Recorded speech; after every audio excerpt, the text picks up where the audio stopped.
चलिए बात करते हैं हम, थर्मल डिकम्पोजिशन हो गया था, इलेक्ट्रोलाइटिक डिकम्पोजिशन हो गया था। अब बात करते हैं फोटोलाइसिस या फोटोलाइटिक डिकम्पोजिशन। फोटोलाइसिस और या कहें हम फोटोलाइटिक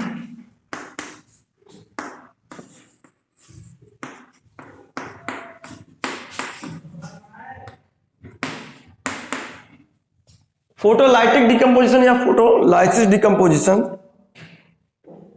इसको पढ़ते हैं, उसके बाद आगे बढ़ते हैं हम।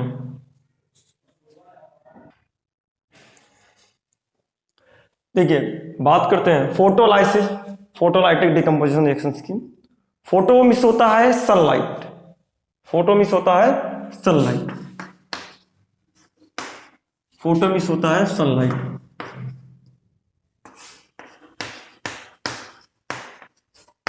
इस बात को समझिए, फोटो मिस होता है सनलाइट, सनलाइट मींस अब ये डिकम्पोजिशन क्या होगा, सन की प्रेजेंस में होगा, सनलाइट के प्रेजेंस में होगा। सनलाइट में भी एनर्जी होती है, फोटॉन्स होते हैं, फोटॉन का कंसेप्ट 12th में पढ़े जाएंगे, आप 12th में पढ़ेंगे फिजिक्स में। सनलाइट जो होती है उस पर भी उसमें भी एनर्जी होती है, बंडल के फॉर्म में एनर्जी आती है। तो वो जब किसी सरफेस पे पड़ती है, इस तरीके से किसी के सरफेस पे पड़ती है, इस तरीके से स्ट्राइक करती है, आपके बॉडी में पड़ती है, तो आपका बॉडी जो होता है हीट हो जाता है सन की। तो ये फोटॉन आ रहा होगा, क्या फोटो मतलब फोटॉन आ रहा होगा, सन की लाइट आ रही होगी इस तरीके से। और इस लाइट को हम एच न्यू से डिपेंड करते हैं। एच का मतलब प्लैंक कांस्टेंट और न्यू का मतलब फ्रीक्वेंसी, ठीक है। और ये इस लाइट को, सन की लाइट को जो रिप्रेजेंट करने का तरीका है वो एच न्यू से, तो हम इसको रिप्रेजेंट करेंगे।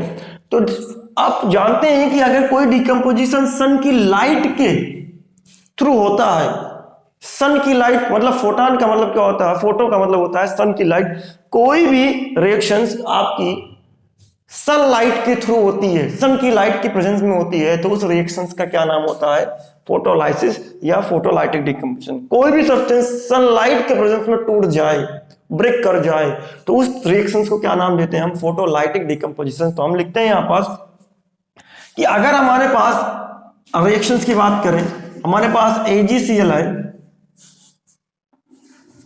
ठीक है, इसका नाम है सिल्वर क्लोराइड,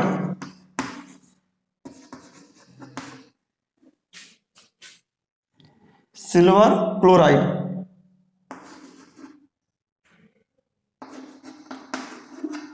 ठीक है, इसका नाम है सिल्वर क्लोराइड।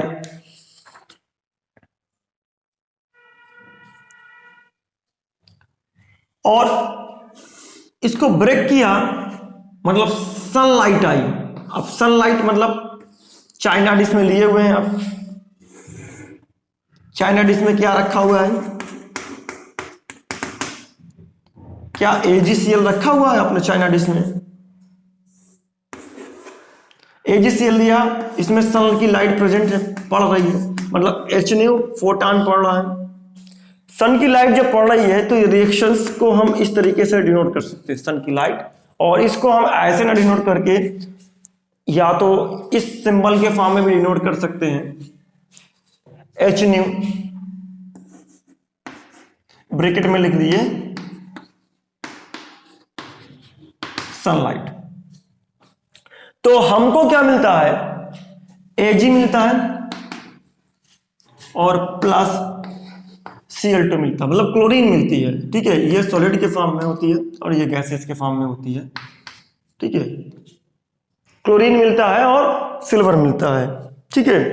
क्लोरीन अगर सिल्वर मिला हुआ है, ठीक है, तो आपका ये ग्रे कलर का मिलता है, ये आपका सिल्वर है, सॉरी अभी तो सिल्वर लिखते हैं, और ये क्लोरीन है, ठीक है, ये क्लोरीन है। तो ये जो AgCl है ये व्हाइट सब्सटेंस होता है, व्हाइट, किसका कलर क्या होता है, व्हाइट होता है। जब इसको सन की लाइट पड़ती है तो ये ब्रेक करता है, टूटता है।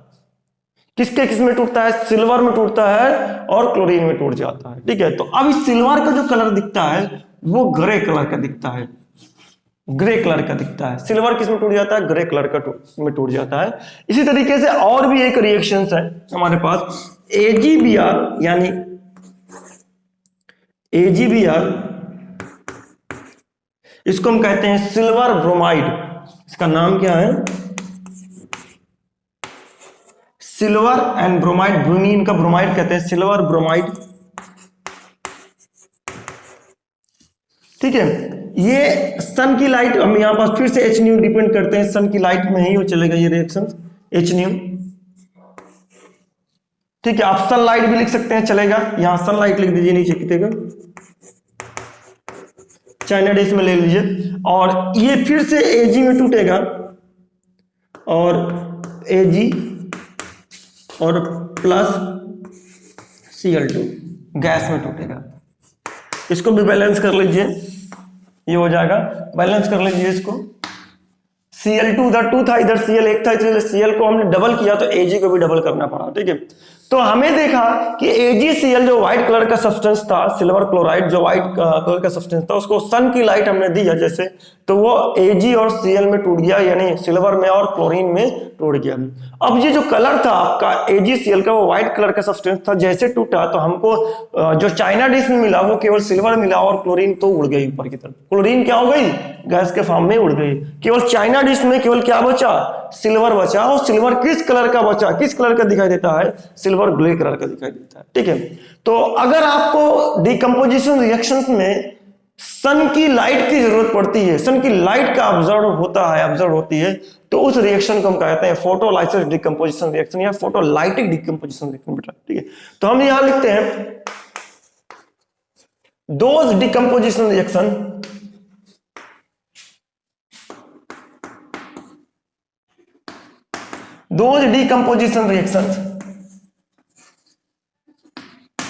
in which energy required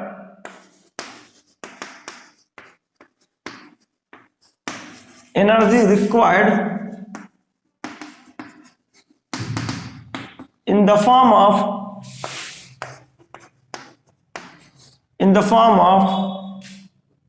sunlight,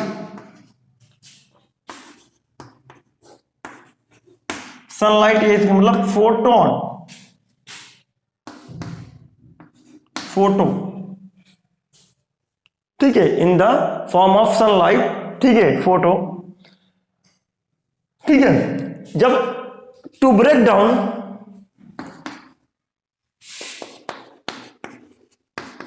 the reactant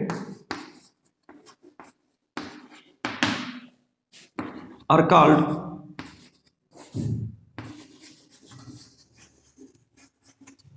photolytic decomposition।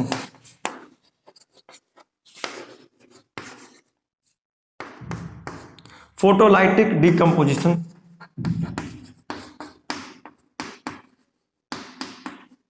ठीक है, जब हमको किसी भी चीज को तोड़ने के लिए सनलाइट, किसी रिएक्टेंट को तोड़ने के लिए सन की एनर्जी की जरूरत पड़ती है, सन की एनर्जी के प्रेजेंस में ही टूट जाता है, तो उस रिएक्शंस को हम क्या कहते हैं? फोटोलाइटिक डिकम्पोजिशन कहते हैं या फोटोलाइसिस डिकम्पोजिशन रिएक्शंस कहते हैं। ठीक है, तो ये तीन टाइप्स हो गया। अब ये जो दोनों रिएक्शंस यूज हैं, ये दोनों रिएक्शंस हैं, ये रिएक्शंस क्या है, इस बात को समझिए। ये दोनों रिएक्शंस क्या है? इन used these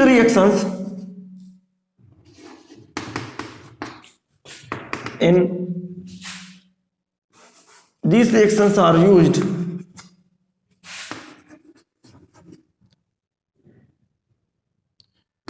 in black and white photography. ये जो रिएक्शंस है यूज हो रही है किसमें? ब्लैक एंड व्हाइट फोटोग्राफी में यूज होती है। ब्लैक एंड व्हाइट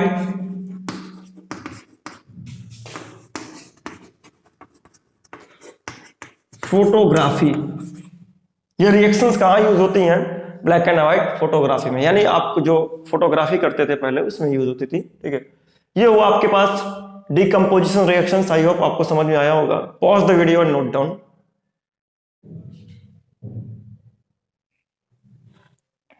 अब आगे की तरफ चलते हैं। डिकम्पोजिशन रिएक्शन क्या था और उसके कितने टाइप्स थे, ये चीज आपको समझ में आ गया। अब इसमें अगर देखा जाए तो ये सारी की सारी रिएक्शंस में एनर्जी एब्जॉर्ब हो रही है, एनर्जी एब्जॉर्ब हो रही है। तो इसको हम कह सकते हैं ये जितनी भी रिएक्शंस है इसमें जो डिकम्पोजिशन हुई है इसमें एनर्जी का एब्जॉर्प्शन हो रहा है, तो ये सारी रिएक्शंस एंडोथर्मिक रिएक्शंस है। ये सारी की सारी रिएक्शंस क्या हो गई आपकी, जितनी भी डिकम्पोजिशन हुआ है किसी भी फॉर्म में एनर्जी का यूज होना, वो आपका क्या कहलाता है, डिकम्पोजिशन रिएक्शंस में किसी भी फॉर्म का एनर्जी का यूज होना वो कहलाता है एंडोथर्मिक रिएक्शंस। ठीक है, आई होप आपको समझ में आया होगा। तो ये सारी की सारी रिएक्शंस कैसे थी, एंडोथर्मिक रिएक्शन थी, और कहां पास किसका यूज था ये हमने बता दिया। अब बात करते हैं displacement reactions and double displacement reactions की बात करते हैं।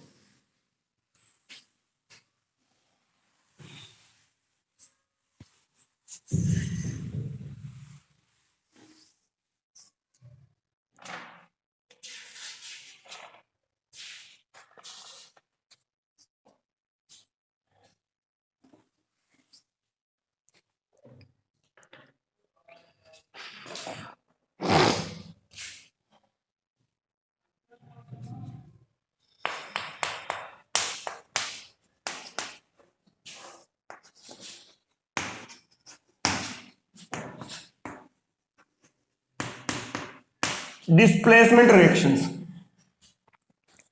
डिस्प्लेसमेंट रिएक्शंस है क्या चीज, इस बात को समझते हैं उसके बाद आगे बढ़ते हैं। डिस्प्लेसमेंट रिएक्शंस से, डिस्प्लेसमेंट से ही आप समझ में होंगे दूसरे को हटा देना। डिस्प्लेसमेंट का मतलब क्या होता है, डिस्प्लेस कर देना, दूसरे को हटा देना। अगर दो रिएक्टेंट डाले गए हैं तो जो पावरफुल रिएक्टेंट होगा वो दूसरे में से उसको हटा करके उसके सॉल्यूशन में मिक्स हो जाएगा।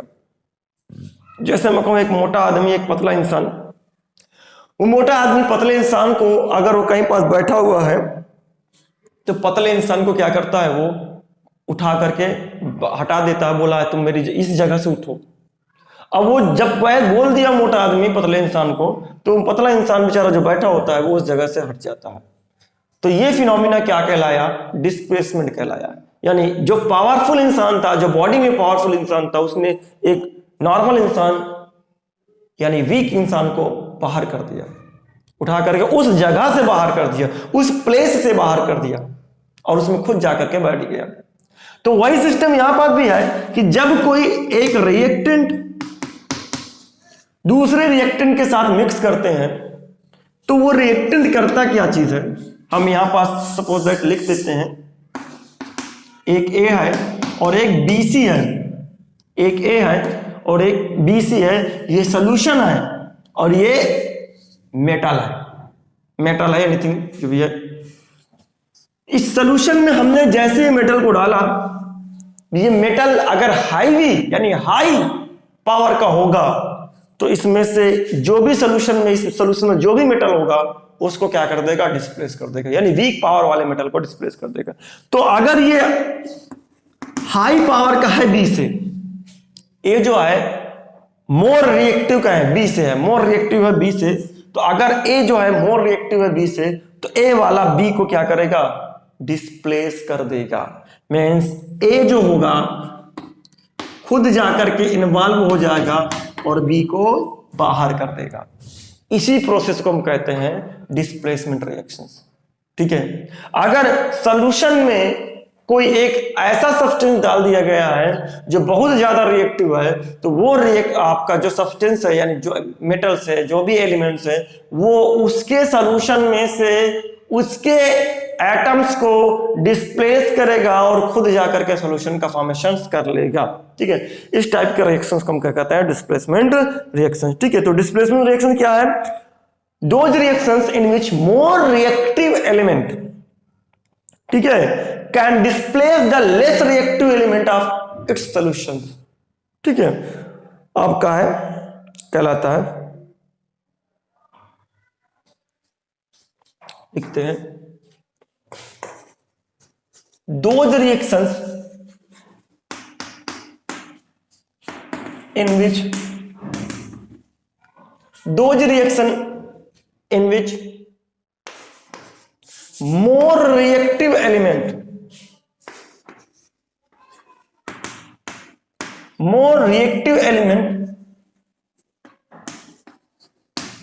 displace less reactive element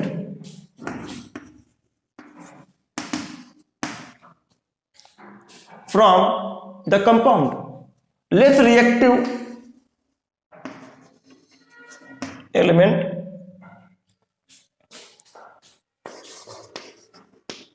from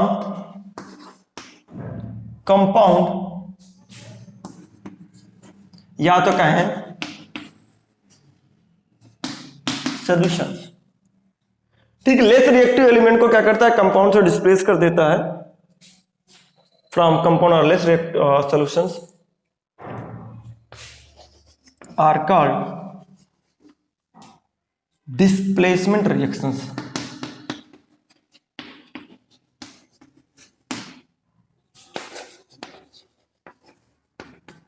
तब उस रिएक्शंस को क्या कहते हैं हम, डिस्प्लेसमेंट रिएक्शंस कहते हैं।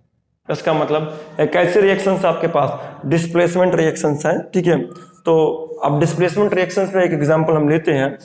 हमारे पास एक आयरन की नेल है, फ्रेश आयरन नेल है, फ्रेश आयरन नेल है, और उस फ्रेश आयरन नेल को हम कॉपर सल्फेट के सॉल्यूशन में डाल देते हैं। कॉपर सल्फेट का सॉल्यूशन में जैसे डालते हैं तो डालने के बाद आपका जो नेल होता है वो ब्राउन कलर का हो जाता है। जो ग्रेस नेल होती है आपकी, शाइनी ग्रेस नेल जो होती है, ये एफी जो है, अगर देखें यहां पास देखें तो हम अगर इसको देखें यहां पास, इसमें ये जो सॉल्यूशन है, ये इसके अंदर जो सॉल्यूशन भरा हुआ है वो सॉल्यूशन किस टाइप का बेटा, वो सॉल्यूशन ब्लू टाइप का है। और ये सॉल्यूशन का नाम क्या है, copper sulphate, CuSO4 means copper sulphate, CuSO4 copper sulphate. अब ये कॉपर सल्फेट का जो सॉल्यूशंस है, अगर देखा जाए तो बात क्या करते हैं कॉपर सल्फेट के सॉल्यूशन में से, जैसे ही हम इस पर एक आयरन की नेल डालते हैं, इसके अंदर एक फ्रेश आयरन नेल डालते हैं,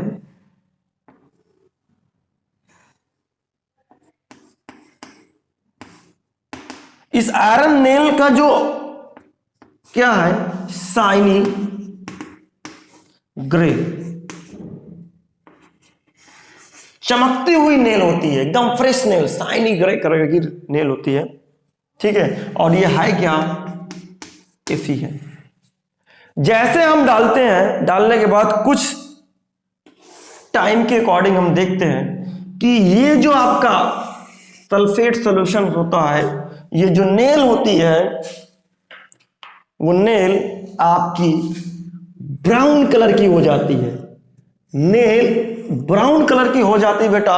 और उसके बाद पूरा का पूरा सॉल्यूशंस, पूरा का पूरा जो सॉल्यूशन है वो ब्लू से कन्वर्ट होकर के फेडेड ग्रीन में आ जाता है। किस में आ जाता है, फेडेड ग्रीन में आ जाता है।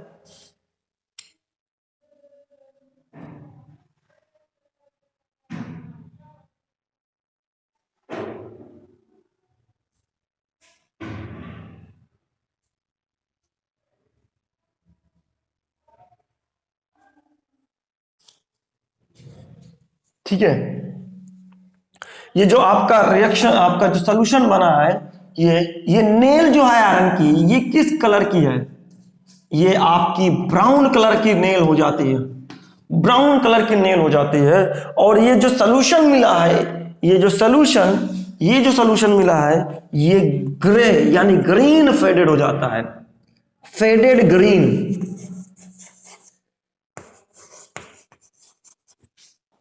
फेडेड ग्रीन ठीक है। और जब फेरेट ग्रीन हो जाता है तो सोल्यूशन किसका बनता है? सोल्यूशन बनता है FeSO4 का बनता है।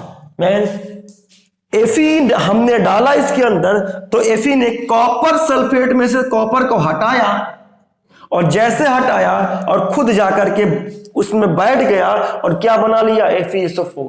और जैसे FeSO4 बनाया तो ये कॉपर गया कहां? ये कॉपर इस नेल के ऊपर चिपक गया, डिपॉजिट हो गया। नेल के ऊपर क्या हुआ? डिपॉजिट हो गया। और कॉपर किस कलर का होता है? ब्राउन कलर का होता है। और इस वजह से कॉपर जो नेल होता है वो ब्राउन कलर का साइन करना स्टार्ट कर देता है, ब्राउन शाइनिंग आ जाती है। ठीक है, तो हम यहां पास लिखते हैं इसके लिए FeSO4, Fe को हमने CuSO4 के सोल्यूशन में डाला। जैसे डाला तो हमको Fe सोल्यूशन मतलब क्या होता है? एक्वस डाला, और डालते ही हमने देखा कि हमको FeSO4 का एक्वस सोल्यूशन मिल गया, इसका, और कॉपर अलग हट गया। बैलेंस कर लें, बैलेंस है जहां तक, हाँ बैलेंस है, ये पूरे के पूरी इक्वेशन बैलेंस है। कॉपर सॉलिड के फॉर्म में मिलेगा, ये कॉपर मिल गया। और आप जानते हैं कि आपका शाइनिंग होता है, आयरन है, फ्रेश आयरन नेल है आपके पास, और ये कॉपर सल्फेट हो जो होता है ब्लू कलर का होता है, copper sulphate solution blue colour का।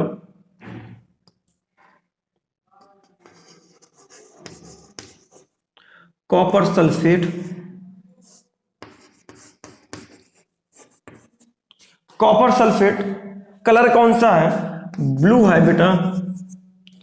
उसके बाद ये क्या मिलता है? फेरस सल्फेट,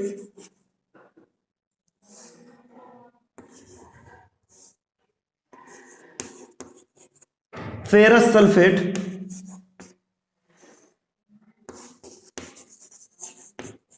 ये कौन सा है? किस कलर में आ जाता है?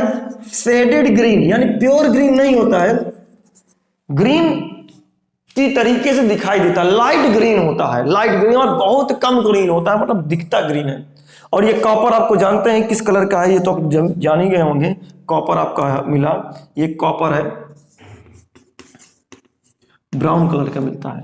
ठीक है, कॉपर कहां जाता है? Copper deposit on the iron nail after reaction. इसमें हमने देखा कि आयरन नेल ने कॉपर सल्फेट के सॉल्यूशन में से कॉपर को डिस्प्लेस किया, यानी कॉपर के कंपाउंड में से कॉपर को डिस्प्लेस किया और खुद जाकर के उसमें आ गया। और कॉपर जो डिस्प्लेस हुआ है वो आयरन की नेल पर डिपॉजिट होना स्टार्ट हो जाता है। ठीक है, तो इस तरीके से हमको दिखा कि आपका कॉपर जो है वो लेस रिएक्टिव था आयरन से, तो आयरन क्या कर दिया? अपने से लेस रिएक्टिव वाले को उसके कंपाउंड में से हटाया और निकाल करके, जैसे चाय में मक्खी नहीं पड़ जाती है उसको निकाल करके बाहर फेंक दो, उस तरीके से आयरन ने क्या किया? इसको पकड़ा, कॉलर निकल गए बाहर, निकाला और खुद जाकर के उसमें लग गया। अब बेचारा क्या करे कॉपर? कॉपर मजबूर, कमजोर इंसान कर क्या सकता है? चला गया बेचारा, और ऊपर घेराबंदी करके ऊपर डिपॉजिट हो गया, उसके ऊपर नेल के ऊपर डिपॉजिट हो गया, चुपचाप, लाचार बेचारा। ठीक है, इस तरीके से आपका ये हुआ आपका डिस्प्लेसमेंट रिएक्शंस बेटा। आई होप आपको समझ में आया होगा। पॉज द वीडियो और नोट डाउन।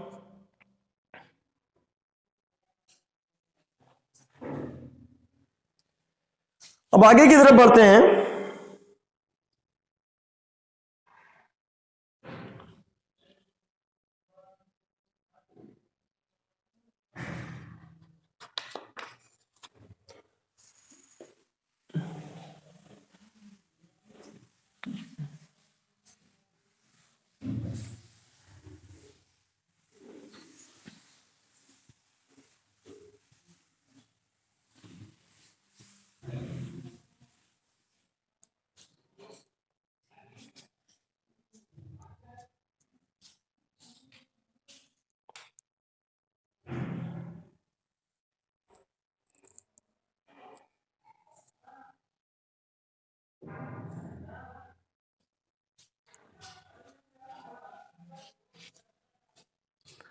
तो डिस्प्लेसमेंट रिएक्शंस हमारी हो गई। अब इसको कहते हैं double displacement reactions.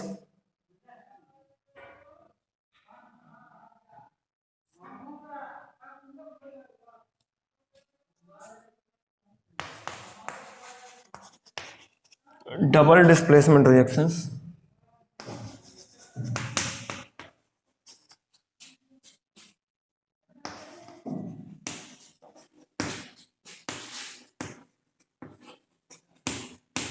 Double displacement reactions इसकी बात करते हैं। अब ये डबल डिस्प्लेसमेंट रिएक्शन है क्या चीज एक्चुअल में?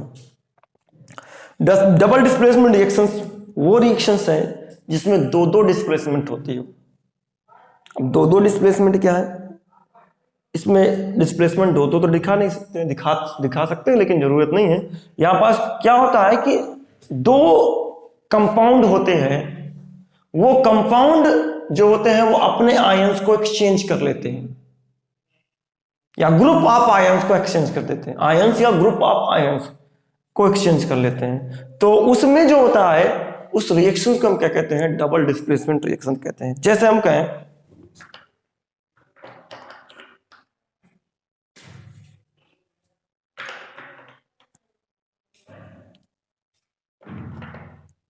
जैसे हमारे पास AB एक कंपाउंड था और एक CD एक कंपाउंड था, और ये आपस में क्या कर रहे हैं? एक A क्या था? पॉजिटिव था, B नेगेटिव था, C पॉजिटिव था और D नेगेटिव था। तो A C से जाकर के A C से नहीं, A D के साथ कंबाइन हो गया और B जो था C के साथ कंबाइन हो गया। तो आपस में एक दूसरे के आयंस एक्सचेंज कर लेंगे। एक्सचेंज मतलब होता है आपका बदलाव कर लेना, ठीक है, इस तरीके से एक दूसरे से बदल लेना।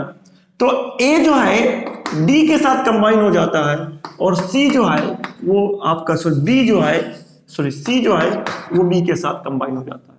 तो इस तरीके की जो रिएक्शंस होती है, आयंस की जो एक्सचेंज रिएक्शंस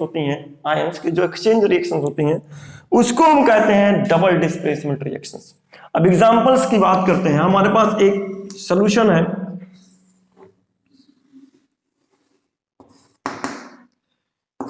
इस सॉल्यूशन का नाम है सोडियम सल्फेट। इस सॉल्यूशन का नाम है आपका सोडियम सल्फेट, ठीक है। और एक और सॉल्यूशन है हमारे पास जिसका नाम है बेरियम क्लोराइड, ठीक है। एक और सॉल्यूशन का नाम है जिसका नाम है बेरियम क्लोराइड। अब ये बेरियम क्लोराइड बेरियम का पॉजिटिव BaCl2 होता है और सोडियम सल्फेट को कहते हैं N2SO4 कहते हैं। ये फार्मूला बनाना सीख लीजिएगा। Ba जो होता है इसके पास जो बैलेंसी होती है प्लस का 2, यानी प्लस का 2 चार्ज होता है, Cl के पास नेगेटिव होता है, तो फार्मूला क्या बन जाएगा? Ba और Cl, ये 2 है, ये 1 है, क्रॉस मल्टीप्लाई किया तो क्या मिला? BaCl2, ठीक है। आपको Ba तक तो नहीं पता था, लेकिन आप याद रखिएगा Ba का पॉजिटिव चार्ज यानी 2 वैलेंसी होती है। अब ये दोनों को क्या करते हैं? BaCl2 के सॉल्यूशंस में हम Na2SO4 को मिक्स कर देते हैं। BaCl2 के सॉल्यूशन में NaSO4 को मिक्स कर देते हैं, या Na2SO4 के सॉल्यूशन में, सोडियम सल्फेट के सॉल्यूशन में आप BaCl2 का सॉल्यूशन मिक्स कर दीजिए। क्या होता है जब हम इसमें अब दोनों कर सकते हैं या एक दूसरे को किसी में मिक्स करें, कोई बात नहीं। अब क्या कहते हैं? चीनी में पानी मिलाए या पानी में चीनी मिलाए, बनना तो वही चीज है, ठीक है। तो अब यहां पास आपने टेस्ट ट्यूब डाला, इसमें से एक का सॉल्यूशन इसमें आ रहा है।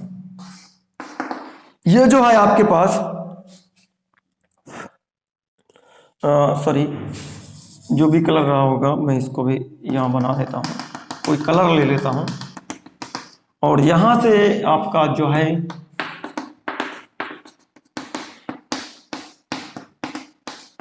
जो आ रहा है, ये जो है आपका सोडियम सल्फेट है,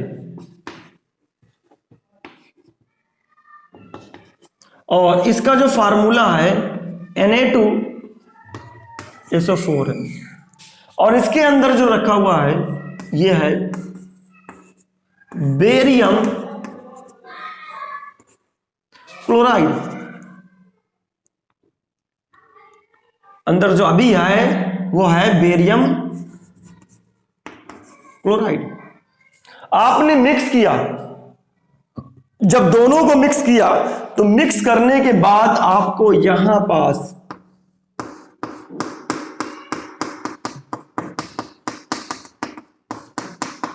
एक पेस्ट दिखाई देगा, एक पेस्ट दिखाई देगा।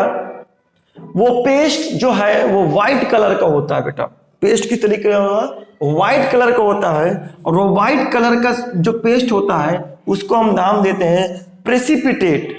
क्या नाम देते हैं? प्रेसिपिटेट नाम देते हैं व्हाइट कलर के सब्सटेंस को,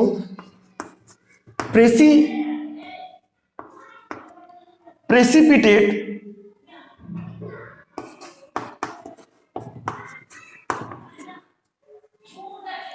ठीक है, प्रेसिपिटेट नाम देते हैं इसको। और ये प्रेसिपिटेट किसका बनता है इस बात को समझें। ये जो व्हाइट कलर का सब्सटेंस बना है ये इनसॉल्युबल होता है। मतलब इनसॉल्युबल का मतलब क्या होता है? वाटर में घुलने वाला नहीं है। इनसॉल्युबल इन वाटर मतलब पानी में तो नहीं घुलेगा। ये जो बन चुका है पेस्ट वो पानी में तो घुलने वाला नहीं है, आपका इनसॉल्युबल वाटर है। ठीक है, ये जो सब्सटेंस बना है इस सब्सटेंस का नाम क्या है? BaSO4। इसका मतलब बेरियम सल्फेट। क्या नाम है इसका? Barium sulphate. तो आप इसको लिख सकते हैं। और ये जो सब्सटेंस बना हुआ है ये substance insoluble in water, water में तो नहीं घुलेगा, इनसॉल्युबल इन वाटर है। जो BaSO4 बना हुआ है, प्रेसिपिटेट जो बना हुआ है व्हाइट कलर का, वो इनसॉल्युबल इन वाटर है, वाटर में घुलने वाला नहीं है। तो इसमें जो रिएक्शंस चली है वो एक दूसरे से, देखिए BaCl2 और Na2SO4 में से अगर देखें BaSO4 के साथ कंबाइन हो गया, आयंस, एक्सचेंज ऑफ आयंस। इसका कंपाउंड या इसका कंपाउंड अपने आयंस को एक्सचेंज कर लिए, अपने एटम्स को एक्सचेंज कर लिए। आयंस और एटम्स को जब एक्सचेंज कर लिए तो एक नया सब्सटेंस का फॉर्मेशन कर लिए, वो अलग अलग सब्सटेंस का फॉर्मेशन हो गया। ठीक है, तो हम ये यहां देखते हैं कि जब आप देखते हैं कि कोई भी रिएक्शंस ऐसी जो है, आपने Na2SO4 के सॉल्यूशन में आपने क्या डाल दिया है? BaCl2 डाल दिया है। यानी BaCl2 के सॉल्यूशन में आपने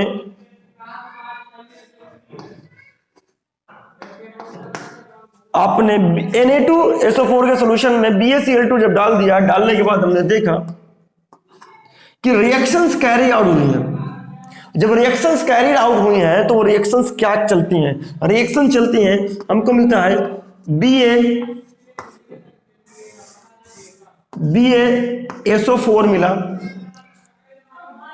BaSO4 मिला और ये सॉलिड के फॉर्म में है, और आपका NaCl मिला, मतलब एक्वस के फॉर्म में सोडियम क्लोराइड मिलेगा। अब इन्होंने क्या किया, इसमें आपका Na ने आपने Cl को शेयर कर लिया, मतलब एक्सचेंज कर लिया, एटम्स एक्सचेंज हो गए और ये आपके ग्रुप्स ऑफ एटम्स एक्सचेंज हो गए। ठीक है, सोडियम क्लोराइड से एक्सचेंज कर लिया, बेरियम सल्फेट से एक्सचेंज हो गया। ठीक है, ये आपका सिस्टम है। तो ये जो सब्सटेंस बना इसका नाम है barium sulphate. Barium sulphate.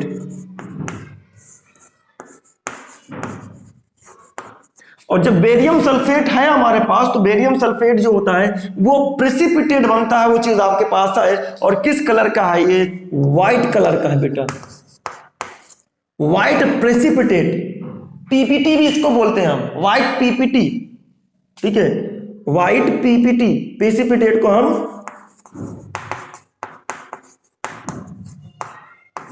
Form में PPT भी कहते हैं। इस बात को समझिए, कहीं मिल जाए तो आप कंफ्यूज मत हो जाइएगा। प्रेसिपिटेट,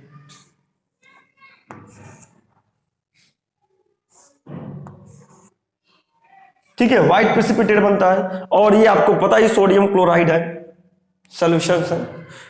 तो ये जो प्रेसिपिटेट है वो वाटर में तो घुलने वाला नहीं है, वाटर में नहीं घुलेगा। जब प्रेसिपिटेट बन गया है तो इसको हम नाम भी एक देते हैं कि ऐसी रिएक्शन जिसमें प्रेसिपिटेट बन रहा हो उसको हम प्रेसिपिटेशन रिएक्शन भी कह सकते हैं। ठीक है, तो इसका भी लिखेंगे, बट डबल डिस्प्लेसमेंट रिएक्शंस को लिखते हैं। क्या कहती है डबल डिस्प्लेसमेंट रिएक्शन? ठीक है, डबल डिस्प्लेसमेंट रिएक्शंस क्या है? The reactions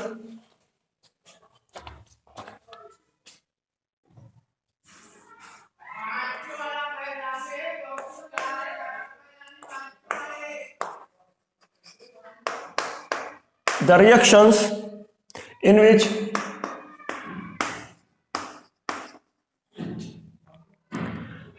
two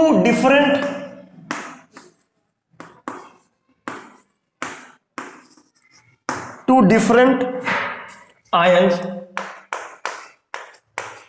or atoms, groups of atoms, ठीक है, in reactant side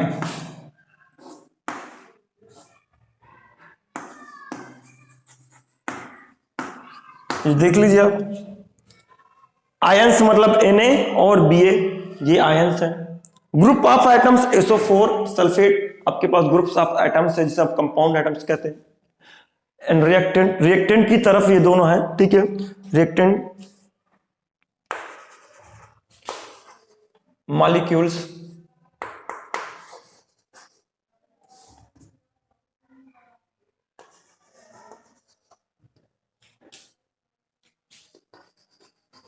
are displaced by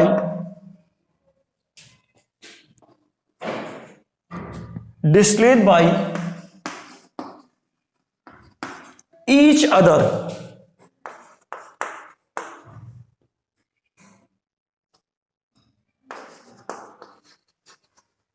is called double displacement reactions.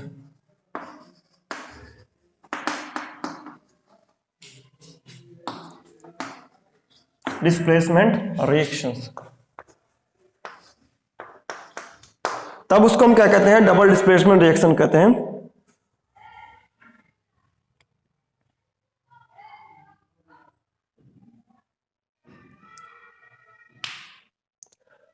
और जब डबल डिस्प्लेसमेंट रिएक्शंस है, और इसी रिएक्शंस का क्या नाम हो सकता है? डबल डिस्प्लेसमेंट रिएक्शंस को हम प्रेसिपिटेशन रिएक्शंस कह सकते हैं, बट अभी तो नहीं कहेंगे। बट सारी प्रेसिपिटेशन रिएक्शंस जरूरी हो डिस्प्लेसमेंट रिएक्शंस होगी, तो हम प्रेसिपिटेशन रिएक्शंस की बात करते हैं। Those reactions in which precipitate is formed, those reactions in which precipitate is formed are called precipitation reactions.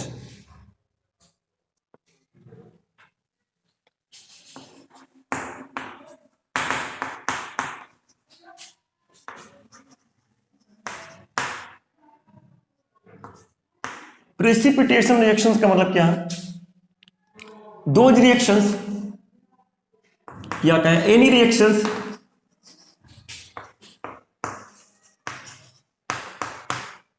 any reactions in which precipitate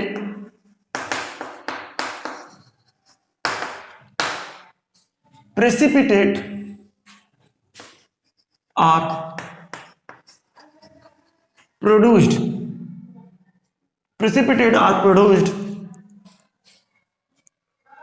ऐसी रिएक्शन जिसमें प्रेसिपिटेट का जो है वो बनना हो उसे हम क्या कहते हैं? Precipitation reaction. Any reactions in which precipitate are produced are called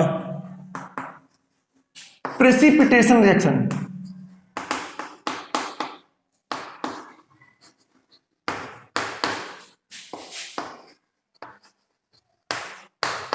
precipitation reactions, ठीक है, इसको लिख लीजिएगा प्रेसिपिटेशन रिएक्शंस। इसको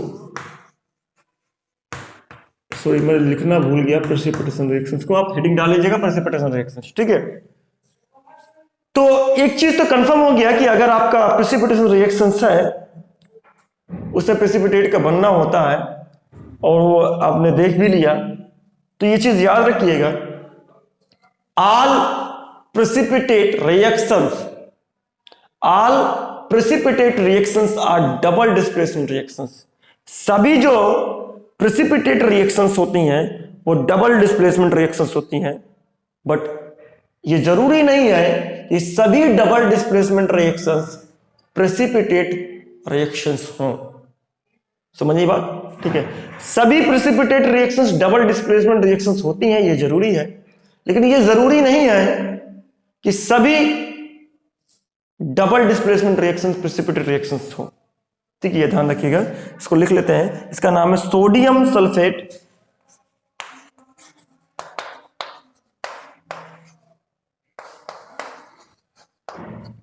इसका नाम है बेरियम क्लोराइड,